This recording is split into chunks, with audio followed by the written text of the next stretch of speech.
ಹೌದು, ಇದೇ ನನ್ ಕೊನೆ ಮಾತು. ಅಪ್ಪ ಅಮ್ಮ, ನೀವು ಅಷ್ಟೇ ನನ್ನನ್ ಮುಂದೆ ಇಟ್ಕೊಂಡು ಪಲ್ಲವಿ ಮತ್ತೆ ಅಣ್ಣನ್ನ ದೂರ ಮಾಡೋದ್ ಬೇಡ.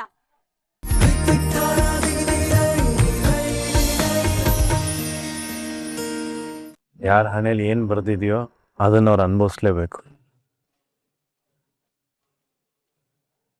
ಅದರಿಂದ ನಾನಾಗ್ಲಿ ನೀನಾಗ್ಲಿ ಅನಿತಾ ಅವರಾಗ್ಲಿ ಯಾರೂ ಹೊರತಲ್ಲ.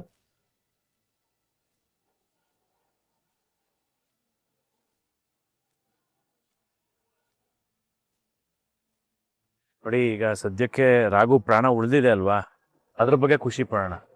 ಅದ್ರ ಬಗ್ಗೆ ಇನ್ನೂ ಹೆಚ್ಚಿಗೆ ಮಾತಾಡಿ ಯಾರಿಗೂ ನೋವು ಮಾಡೋದು ಬೇಡ. ಹೌದು, ನೀನ್ ಹೇಳ್ತಾ ಇರೋದು ಸರಿಯಾಗಿದೆ. ಮುಂದೆ ಆಗೋದ್ರ ಬಗ್ಗೆ ನೋಡಿ. ಸರಿ, ಈಗ ಮುಹೂರ್ತ ಮೀರ್ತಾ ಇದೆ. ರಾಘುಗಂತೂ ಕೆಳಗ್ ಕೂರ್ಸಕ್ಕಂತೂ ಸಾಧ್ಯ ಇಲ್ಲ. ಹಾಗಾಗಿ ಒಂದ್ ಕೆಲಸ ಮಾಡೋಣ, ಯಾರು ಒಂದ್ ಚೇರ್ ತಗೊಂಬನ್ನಿ, ರಾಘು ಪಕ್ಕ ಇಟ್ರೆ ಅನಿತಾ ಅವ್ರನ್ನ ಮೇಲ್ ಕೂರಿಸ್ಬಿಡೋಣ. ಅವಾಗ ರಾಘು ಅವ್ರಿಗೆ ತಾಳಿ ಕಟ್ಟೋದು ಸುಲಭ ಆಗತ್ತೆ.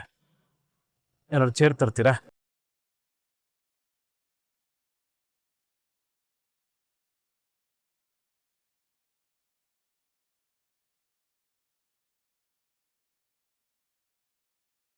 ನೋಡ್ದೆ ನಮ್ಮ ಅನಿತಾ, ನಮ್ ರಾಘು ಕೊಟ್ಟು ಮಾತನ್ನ ಉಳಿಸ್ಕೊಳ್ಳೋ ಒಂದೇ ಒಂದು ಕಾರಣಕ್ಕೋಸ್ಕರ ಇಂಥ ಪರಿಸ್ಥಿತಿಯಲ್ಲೂ ಅವ್ನು ಇಲ್ಲಿ ಬಂದಿದ್ದಾನೆ ಅಂದ್ರೆ ಯಾಕೆ ಹೇಳು? ಮಾತ್ ಮುಖ್ಯ ಅಂತ. ಹೌದು ಅನಿತಾ, ನೀನ್ ಇಷ್ಟಪಟ್ಟಾಗೆ ನೀನಿಟ್ಟಿರೋ ಮುಹೂರ್ತದಲ್ಲೇ ತಾಳಿ ಕಟ್ಟಿಸ್ಕೊಳ್ಳೋ ಸಮಯ ಬಂದೇ ಬಿಡ್ತು. ಬಾ ಅನಿತಾ, ಚೇರ್ ಮೇಲೆ ಕೂತ್ಕೋ. ಅನಿತಾ ಅನಿತಾ ಅನಿತಾ, ಏನಾಯ್ತೆ? ಯಾಕೆ ಹೇಗೆ ಕೂತಿದ್ಯಾ? ಅನಿತಾ, ಪಲ್ಲವಿ, ನೀರು ಕುಡಿ ಸ್ವಲ್ಪ. ಮಾತಾಡೆ ಅನಿತಾ. ಅನಿತಾ,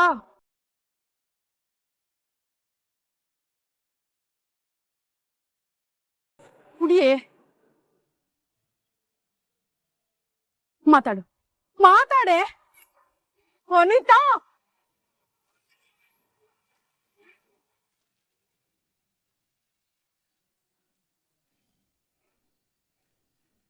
ಯಜಮಾನ್ರೆ ಯಜಮಾನ್ರೆ ಯಜಮಾನ್ರೆ, ರಾಘು ಸರಿಗೆ ಆಕ್ಸಿಡೆಂಟ್ ಆಗಿದೆಯಂತೆ.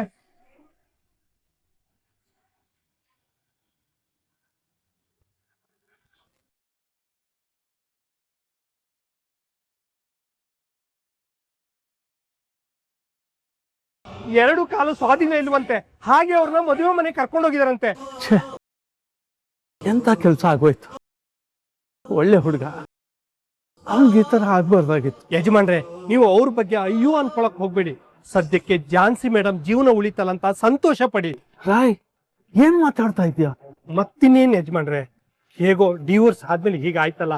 ಇಲ್ಲ ಅಂದಿದ್ರೆ ಝಾನ್ಸಿ ಮೇಡಮ್ ಜೀವನ ಪೂರ್ತಿ ಕಾಲ್ ಇಲ್ದೇ ಇರೋರ್ ಜೊತೆ ಜೀವನ ಮಾಡ್ಬೇಕಾಗಿತ್ತು. ರಾಯ್, ಹಾಗೆಲ್ಲ ಮಾತಾಡ್ಬಾರ್ದು. ಗಂಡ ಹೆಂಡತಿ ಸಂಬಂಧ ಅಂದ್ರೆ ಏನಂತ ತಿಳ್ಕೊಂಡಿದ್ಯಾ? ಒಬ್ರು ಕಷ್ಟ ಬಂದ ತಕ್ಷಣ ಇನ್ನೊಬ್ರು ಬಿಟ್ಟು ಹೋಗೋದು ಅಂತ ಅನ್ಕೊಂಡಿದ್ಯಾ? ಸುಖ ಇರ್ಲಿ ಕಷ್ಟ ಬರ್ಲಿ, ಒಬ್ಬರನ್ನ ಒಬ್ರು ಬಿಟ್ಕೊಡ್ದೆ ಜೊತೆಯಲ್ಲೇ ಇರುವಂತ ಬಲವಾದ ಬಂಧ. ಒಂದ್ ಹೇಳ್ತೀನಿ ತಿಳ್ಕೊ, ಗಂಡ ಆದವನಿಗೆ ಸಂಕಷ್ಟ ಬಂದು ಒದ್ದಾಡ್ತಿರ್ಬೇಕಾದ್ರೆ ಹಗಲು ರಾತ್ರಿ ನಿದ್ದೆ ಇಲ್ಲದೆ ಜೊತೆಯಲ್ಲಿದ್ದು ಸಾಂತ್ವನ ಹೇಳ್ತಾಳಲ್ಲ, ಅದು ಹೆಂಡತಿ ಕೊಡುವಂತ ಪ್ರೀತಿ. ನೋಡು, ಇವತ್ತು ಡೈವರ್ಸ್ ಆಗದೆ ಇದ್ದಿದ್ರು ಕೂಡ ರಾಘುನ ಅವನು ಬಿಟ್ಕೊಡ್ತಾ ಇರ್ಲಿಲ್ಲ. ಅದು ನಮ್ ಝಾನ್ಸಿಗಿರೋ ದೊಡ್ಡ ಗುಣ. ನಮ್ ಝಾನ್ಸಿಗೆ ಮಾತ್ರ ಅಲ್ಲ, ಈ ಮಣ್ಣಲ್ಲಿ ಹುಟ್ಟಿರೋ ಪ್ರತಿಯೊಂದು ಹೆಣ್ಣಿಗೂ ಈ ಗುಣ ಇರುತ್ತೆ. ಅದು ಈ ಮಣ್ಣಿಗಿರೋ ಸಂಸ್ಕಾರ. ಅಲ್ಲ ಯಜಮಾನ್ರೆ, ಅಲ್ಲಾನೂ ಇಲ್ಲ ಬೆಲ್ಲಾನೂ ಇಲ್ಲ. ನೋಡು, ಪ್ರೀತಿ, ವಾತ್ಸಲ್ಯ, ತ್ಯಾಗ ಇದೆಲ್ಲದರ ಜೊತೆಗೆ ಸಂಬಂಧನ ಉಳಿಸ್ಕೊಂಡು ಹೋಗೋ ಶಕ್ತಿ ಹೆಣ್ಣಿಗಿದೆ. ಪಾಪ ರಾಘು ಹೊಸ ಜೀವನಕ್ಕೆ ಕಾಲಿಡೋ ಸಮಯದಲ್ಲಿ ಇಂಥ ಒಂದು ಅನಾಹುತ ಆಗಬಾರ್ದಾಗಿತ್ತು. ಇದನ್ನೆಲ್ಲ ಮೆಟ್ಟಿ ನಿಂತು ಅವನಿಗೆ ಒಳ್ಳೇದಾಗಬೇಕು ಅಂತ ಒಂದು ಜೊತೆ ಬದುಕುವಂಥ ಪುಣ್ಯ ನಮ್ಮ ಝಾನ್ಸಿಗಿರಲಿಲ್ಲ. ಅನಿತಾ ಆದರೂ ಅವಳ ಜೊತೆಲಿರಲಿ, ಅವರು ಸುಖವಾಗಿರಲಿ, ಇದು ನನ್ನ ಹಾರೈಕೆ. ನೋಡು, ಇನ್ಮೇಲೆ ಗಾಬರಿಯಿಂದ ಓಡಿ ಬಂದು ಈ ಥರ ಕೆಟ್ಟ ಸುದ್ದಿ ನನ್ನ ಹತ್ರ ಹೇಳ್ಬೇಡ.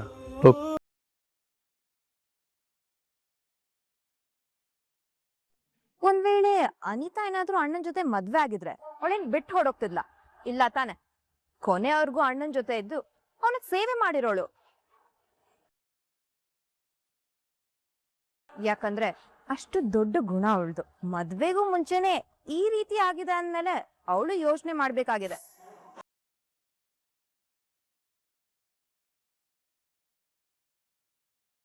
ನನಗೆ ಅರ್ಥ ಆಗುತ್ತೆ ಬಿಡು ಪಲ್ಲವಿ. ಅನಿತಾ, ನಾನು ಇವಾಗ್ಲೂ ಕೇಳ್ತಾ ಇದ್ದೀನಿ, ಪಲ್ಲವಿ ಮಿಥುನ್ ಜೊತೆ ಬದುಕೋದಿಕ್ಕೆ ನೀನ್ ಅಡ್ಡಿ ಬರಲ್ಲ ತಾನೆ? ನನಗೆ ನನ್ನ ಜೀವನದ ಬಗ್ಗೆ ಚಿಂತೆ ಇಲ್ಲ. ನನ್ನ ಹಣೆಯಲ್ಲಿ ಏನ್ ಬರ್ತಿದ್ಯೋ ಅದೇ ಆಗೋದು. ಆದ್ರೆ ಪಲ್ಲವಿ ಜೀವನ ಖಂಡಿತ ಚೆನ್ನಾಗಿರುತ್ತೆ. ಪಲ್ಲವಿ ಅವಳ ಗಂಡನ ಜೊತೆ ಚೆನ್ನಾಗಿರ್ಲಿ.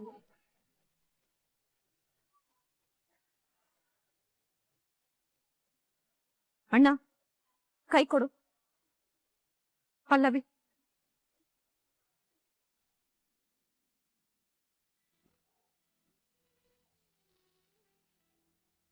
ನೀವಿಬ್ರು ಇನ್ಮೇಲೆ ಚೆನ್ನಾಗಿರಿ.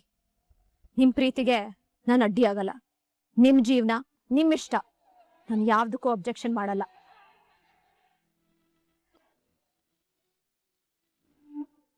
ನೋಡಿ ರಾಘವೇಂದ್ರ ಅವರೇ, ಈ ಕ್ಷಣದಿಂದ ಇವರಿಬ್ರು ಲೈಫಲ್ಲಿ ನಾನು ಇಂಟರ್ಫಿಯರ್ ಆಗಲ್ಲ. ನಿಮ್ ತಂಗಿ ಬಗ್ಗೆ ನೀವ್ ಯೋಚನೆ ಮಾಡ್ಬೇಡಿ. ನಿಮ್ ತಂಗಿ ಅವಳ ಗಂಡನ ಜೊತೆ ಚೆನ್ನಾಗಿರ್ತಾಳೆ.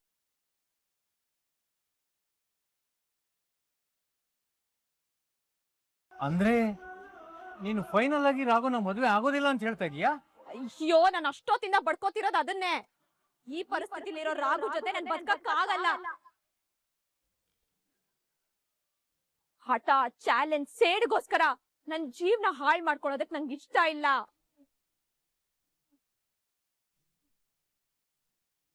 ವೀಲ್ ಚೇರ್ ಅಲ್ಲಿ ಕೂತಿದ್ ನಿನ್ನ ಕಾಲ್ ಬರೋಗ್ ಮಾಡಿದ್ದೆ ಇವನಲ್ವಾ?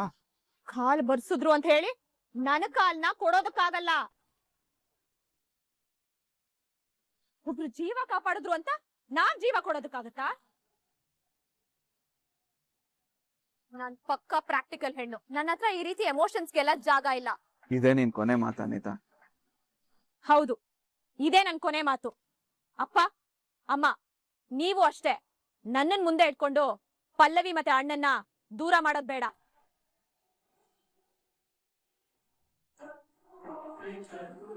ಇವ್ರಿಬ್ರು ಚೆನ್ನಾಗಿರ್ಲಿ. ಇವತ್ತೇ ಇವಳನ್ನ ಮನೆಗ್ ತುಂಬಿಸ್ಕೊಂಡು ಸಂಸಾರ ಶುರು ಮಾಡ್ಸಿ. ನಂದ್ ಯಾವ್ದೇ ಅಬ್ಜೆಕ್ಷನ್ ಇಲ್ಲ. ನೀನೇನೆ ಹೇಳೋದು?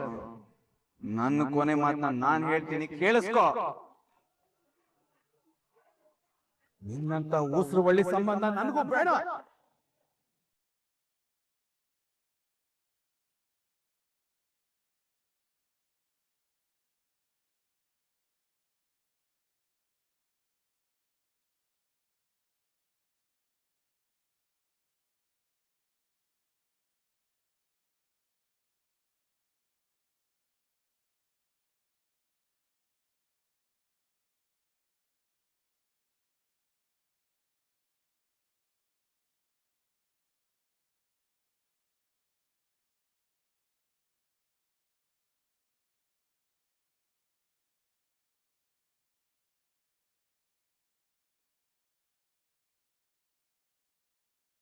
ಹೇಳು ಮುರಾರಿ.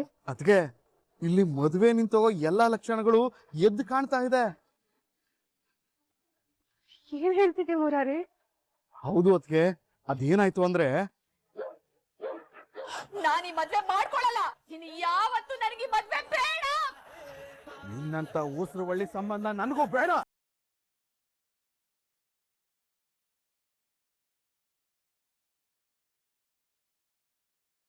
ಇದೆಲ್ಲ ಆ ಅನಿತಾ ಬಂಡವಾಳನ ಬಯಲ್ ಮಾಡಿ ಅವಳ ಮುಖವಾಡನ ಕಳ್ಸ್ಬೇಕು ಅಂತ ಮಾಡಿರೋ ನಾಟಕ. ಅದಕ್ಕೆ ರಾಮಾಚಾರಿ ಮೊದಲು ನಿಮ್ಗೆ ವಿಷಯ ತಿಳಿಸು ಅಂತ ಹೇಳ್ದ. ಸರಿ ಮುರಾರಿ, ಅಲ್ಲೇನಾಗುತ್ತೆ ಅಂತ ನನಗೆ ಅಪ್ಡೇಟ್ ಮಾಡು. ಅಪ್ಡೇಟ್ ಅಲ್ಲ, ವಿಡಿಯೋ ಕಾಲ್ ಮಾಡಿ ಅಲ್ಲಿ ಏನ್ ನಡೀತಿದೆ ಅನ್ನೋದನ್ನ ಲೈವ್ ಅಲ್ಲೇ ನಿಮಗ್ ತೋರಿಸ್ತೀನಿ. ಅಲ್ಲಿ ಏನಾಗುತ್ತೆ, ರಾಘು ಅವ್ರು ಏನೇನ್ ಮಾತಾಡ್ತಾರೆ ಅನ್ನೋದನ್ನ ನೀವೇ ನೋಡಿ. ಮುಖ್ಯವಾಗಿ ಝಾನ್ಸಿ ಅವರು ತೋರಿಸಿ. ಸರಿ ಮುರಾರಿ, ಹಾಗೆ ಮಾಡು. ಸರಿ ಅದಕ್ಕೆ ಅದಕ್ಕೆ ಕಾಣಿಸ್ತಾ ಇದೆಯಾ? ಬ್ಯಾಕ್ ಕ್ಯಾಮ್ರಾ ಆನ್ ಮಾಡ್ತೀನಿ.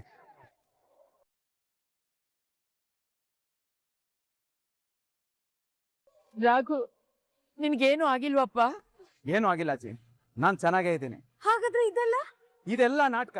ಈ ಅನಿತಾ ಬಂಡವಾಳನ ಬಯಲು ಮಾಡಿ ಇವಳು ಏನು ಅಂತ ತಿಳ್ಕೊಬೇಕಿತ್ತು, ಅದಕ್ಕೆ ಈ ನಾಟಕ.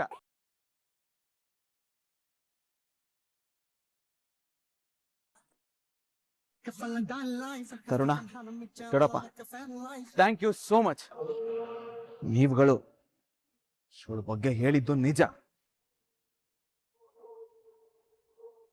ನೀವು ಸತ್ಯ ಏನು ಅಂತ ತೋರಿಸ್ಕೊಟ್ರಿ, ಮುಂದೆ ಆಗೋ ಅನಾಹುತನ ತಪ್ಪಿಸ್ಬಿಟ್ರಿ.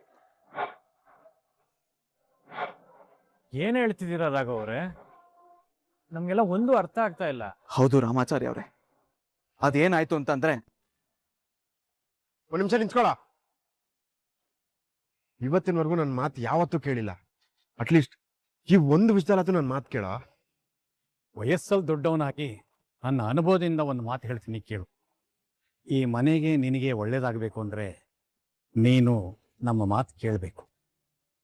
ಒಂದ್ ವೇಳೆ ಆ ಪರೀಕ್ಷೆಯಲ್ಲಿ ಅನಿತಾ ಗೆದ್ಲು ಅಂತಾನೆ ಇಡ್ಕೊ, ಅವಾಗ ನಾವೆಲ್ರೂ ಅನಿತಾನ ದೇವತೆ ಅಂತ ಒಪ್ಕೊಂತೀವಿ. ನೀನ್ ಹೇಳ್ದಂಗ ಅವಳು ನಡ್ಕೊಂಡ್ರೆ ನಾವೆಲ್ಲರೂ ಸೇರಿ ಮನೆ ಸೊಸೆ ಅಂತ ಮೆರವಣಿಗೆ ಮಾಡಿ ಕರ್ಕೊಂಡ್ ಬರ್ತೀವಿ. ಸರಿ, ನೀವು ಹೇಳ್ದಾಗೆ ಇದು ಒಂದು ಪರೀಕ್ಷೆ ಆಗೋಗ್ಲಿ. ಒಂದ್ ವೇಳೆ ಮದ್ವೆ ಮಂಟಪದಲ್ಲಿ ಅನಿತಾ ಏನಾದ್ರೂ ನನ್ನನ್ನ ಒಪ್ಕೊಂಡ್ರೆ ಇನ್ನು ಯಾವತ್ತು ಅನಿತಾ ಅವ್ರ ವಿರುದ್ಧ ಮಾತಾಡಬಾರ್ದು.